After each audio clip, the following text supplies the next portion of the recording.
हमारे जीवन में ना 2 ग्रह ऐसे हैं जो हमारे जीवन के बहुत सारे एस्पेक्ट्स को कंट्रोल करते हैं। उनमें से एक है गुरु यानी बृहस्पति और दूसरे हैं शनि। दोनों किसी ना किसी भाव में तो होंगे हमारे बर्थ चार्ट में। उन दोनों का प्लेसमेंट आज डिस्कस करते हैं और उनके प्लेसमेंट यानी उनके बीच की दूरी हमारे जीवन को कैसे प्रभावित करती है और कुछ ऐसे इंडिकेशंस बताऊंगा कि लाइफ में हमें अगर तरक्की करनी है, ऊंचाइयों पे पहुंचना है, तो किस तरह से हमें उसको देख के अपने जीवन में चेंजेस लाने हैं। आज हम स्टार्ट करते हैं गुरु और शनि के बीच की दूरी। तो पहले शुरू करते हैं, अगर दोनों में युति बनी हुई है यानी कि वो एक ही भाव में है, ऐसे में ना 2 स्थितियां बनेंगी। अगर वो युति शुभ बनी हुई है तो ये ऐसा व्यक्ति गुरु का बिल्कुल समर्पित शिष्य बन जाएगा, यानी कि वो सरेंडर कर देगा गुरु के सामने, उसका जीवन ही गुरु के भाव में चलेगा। अब ये गुरु आध्यात्मिक गुरु भी हो सकते हैं, आपके कंसल्टेंट भी हो सकते हैं, आपके चार्टर्ड अकाउंटेंट भी हो सकते हैं, या आपके कोई सलाहकार भी हो सकते हैं। अगर यहां पे ये युति अशुभ बनी हुई है तो बिल्कुल ऐसा व्यक्ति अपने गुरु की बात मानेगा ही नहीं और वो उनसे कट जाएगा। लेकिन ऐसा नहीं करना है। अगर इंडिकेशन है ऐसा तो हमें ध्यान रखना है कि हमें अपने गुरु की बात सुननी है। ये होगी पहला कंडीशन। अब दूसरी कंडीशन पे डिस्कस करते हैं। अगर एक घर का अंतर है बिटवीन गुरु एंड शनि, तो ऐसा व्यक्ति ना गुरु की बात मानेगा लेकिन धीरे धीरे मानेगा। मतलब उसको धीरे धीरे बात समझ में आएगी। जब घटनाएं घटने लगेंगी, जब कुछ परिस्थितियां ऐसी बनेंगी, तब उसको याद आएगा नहीं ये तो मेरे गुरु ने बताया था। तो वो धीरे धीरे लाइफ में गुरु की बात मानने लगेगा। लेकिन अगर ऐसी युति बनी है तो हमें सावधान रहना चाहिए। हमें अपने गुरु या कंसल्टेंट की बात को ध्यान से सुनना चाहिए और जब मौका मिले उसको अपना लेना चाहिए। अगर गुरु और शनि के बीच में 2 घर का अंतर है यानी कि तीसरे भाव में है, तो ऐसा व्यक्ति ना गुरु की बात एकदम ऑन फेस वैल्यू नहीं लेगा। वो शंका करेगा, तर्क करेगा, उसको अनुभव करेगा और फिर बाद में अपनाएगा। जब परिस्थितियों में उसके पास कोई चारा नहीं रह जाएगा ना, तब अपनाएगा। तो ऐसे में तर्क और बहस में बहुत अंतर है। हमें तर्क से सोचना चाहिए लेकिन गुरु से कभी बहस नहीं करनी चाहिए, गुरु पे शक नहीं करना चाहिए। अपने अनुभव को आप जरूर महसूस करिए लेकिन शक की भावना या फिर बहस वाली स्थिति मत लाइए। अब चौथे भाव की बात करते हैं यानी कि डिस्टेंस चौथे घर में है। ऐसा व्यक्ति ना बाहर से दिखेगा गुरु का बहुत आज्ञाकारी है, सब बात मानता है गुरु की, लेकिन जब अंदर से उसको देखेंगे ना तो वो नहीं मान रहा होगा। बाहर से कुछ दिखेगा, अंदर से कुछ दिखेगा, कहेगा कुछ, सुनेगा कुछ और करेगा कुछ।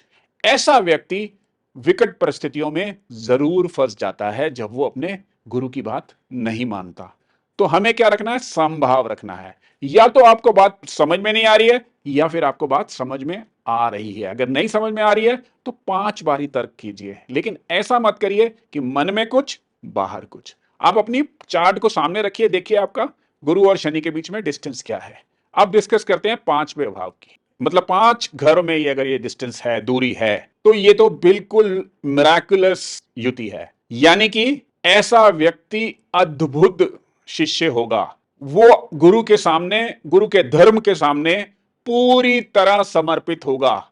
यानी कि वो गुरु जो उसके सपने में भी अगर कोई बात सोचेगा ना तो अपने गुरु का ध्यान करके सोचेगा। मन वचन कर्म से वो कुछ भी कर्म करेगा अपने गुरु के कहने पे करेगा। ये ऐसे व्यक्ति की पहचान होती है और ये बहुत सही है। अगर 6 भाव का डिफरेंस है यानी कि छठे भाव में है तो ऐसा व्यक्ति गुरु से चिड़चिड़ापन दिखाएगा, उसके मन में अहंकार आएगा, कार्मिक रेजिस्टेंस आएगा अपने गुरु की बात से। यानी कि उसको गुरु की बात समझ में आ रही है कि सही भी बोल रहे हैं, लेकिन उसका कार्मिक रेजिस्टेंस, जो उसका कार्मिक डेट है ना, वो गुरु की बात मानने से उसको रोकेगा। तो ये जब इंडिकेशन आपको आ रहे हो ना कि आपका मन कह रहा है कि इनकी बात माननी है लेकिन आपके कार्मिक रेजिस्टेंस आ रही है वहां पे, तो आपको रेजिस्ट नहीं करना है, आपको गुरु के दिखाए हुए मार्ग पे चलना है। फिर कह रहा हूं, गुरु आध्यात्मिक भी हो सकते हैं, व्यवहारिक भी हो सकते हैं और प्रोफेशनल भी हो सकते हैं। अब अगर गुरु और बृहस्पति आमने सामने आ गए यानी कि 1 और 7, तब क्या होगा? ऐसा व्यक्ति गुरु की बात दिल से मानता है नहीं। होगा क्या? या तो उसकी सराउंडिंग्स या फिर उसकी वाइफ उसको अपने गुरु की बात मानने से रोकेगी। आप देख लीजिएगा, अपना बर्थ चार्ट उठा के देखिए। अगर ऐसी परिस्थिति बन रही है तो आपकी वाइफ आपके गुरु के विचारों के बिल्कुल एंटी होगी, या आपका बिजनेस पार्टनर आपके गुरु के विचारों का बिल्कुल एंटी होगा। तो ये इंडिकेशंस हैं कि आपको उनकी बात तर्क से सुननी है, ब्लाइंडली विश्वास नहीं करना है। किस पे? पार्टनर या वाइफ पे। अल्टीमेटली गुरु ही सत्य साबित होंगे। अगर ये डिस्टेंस 1 और 8 का है तो यहां पे ना इस व्यक्ति की बहुत परीक्षा होती है कि वो गुरु की बात मानता है कि नहीं मानता। परिस्थितियां ऐसी बन जाएंगी कि वो गुरु की बात ना मानने पे मजबूर हो जाएगा। तो यहां पे समझ लीजिए आपके कार्मिक डेट्स, आपके कार्मिक कनेक्शंस, आपका कार्मिक पास्ट या आपका प्रेजेंट आपकी परीक्षा ले रहा है और आपको इस परीक्षा में फेल नहीं होना है। ये ऐसा कॉम्बिनेशन है जिसमें आपकी जीवन में सचमुच परीक्षा होती है कि आप सच्चे शिष्य हैं कि नहीं। गुरु या तो चूज मत कीजिए, अगर चूज कर लिया है तो फिर इस परीक्षा में पास जरूर होना है हमें। अब बात करते हैं 9th हाउस में, यानी कि 9 का डिफरेंस। ऐसा व्यक्ति अपनी आत्मा से सोल कनेक्शन मानता है अपने गुरु से।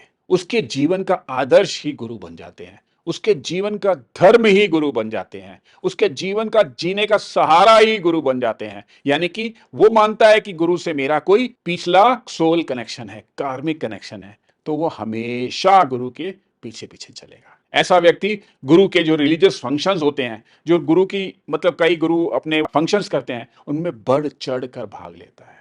अब अगर ये डिस्टेंस 10 भाग का है तो ऐसा व्यक्ति गुरु की बात मानेगा, लेकिन बहुत प्रैक्टिकल होके मानेगा।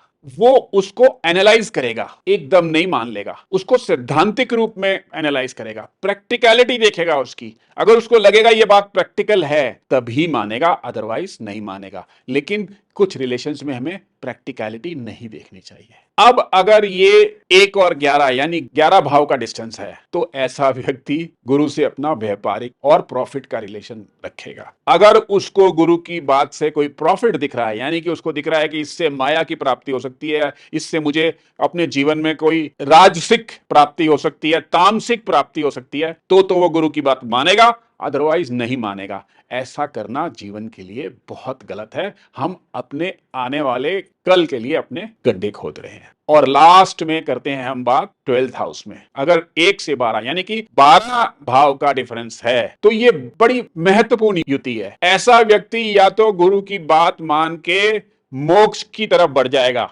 बिल्कुल वो मोक्ष की तरफ बढ़ जाएगा, वो अध्यात्म की तरफ बढ़ जाएगा, वो जीवन में अपना लक्ष्य बना लेगा अध्यात्म, गुरु की बात, सत्य वचन, या फिर वो बिल्कुल गुरु से कट जाएगा, उससे कोई संबंध ही नहीं रखेगा। तो ऐसा है इन डिस्टेंस का हमारे जीवन पे प्रभाव। तो हमें अपना चार्ट उठा के देखना चाहिए। मैंने आपको सारे इंडिकेशंस बता दिए, लेकिन अल्टीमेटली लास्ट में ये है, या तो गुरु बनाइए नहीं, अगर बनाइए तो फिर देखभाल के बनाइए, और जब बना लिया तो फिर उसके कहने पे चलिए।